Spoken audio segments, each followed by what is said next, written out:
پارێزگای هەڵەبجەوە بەخراتی بەڕێز کۆنسوڵی ئەمریکا لە حکوومەتی هەرێمی کوردستان بەڕێز ستیف فەیکن دەکەین. دیارە بەڕێزیان لە کاروباری گەنجان و کاروباری پەرەپێدان و کلتوریا کاری زۆر باشیان کردووە.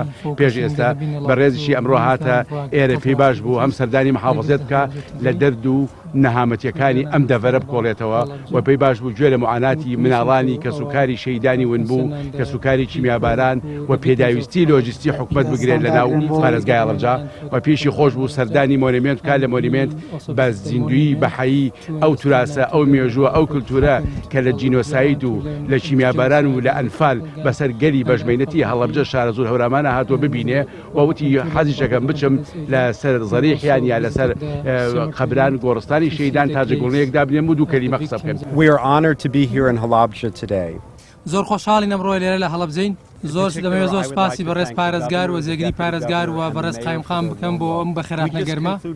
ئێمە تەنها ئێستا لەم سەردانەکەم کۆتایی پێهێنا بۆ مۆنومنتی هەڵەبجە و مۆزەخانەکە کە لێەوە شاشنایەتیمان پێیا کرد لەسەر ئەو ترادیژیایی کە لە ساڵی 1970 لێرە لە هەڵەبجە ڕوویاوە.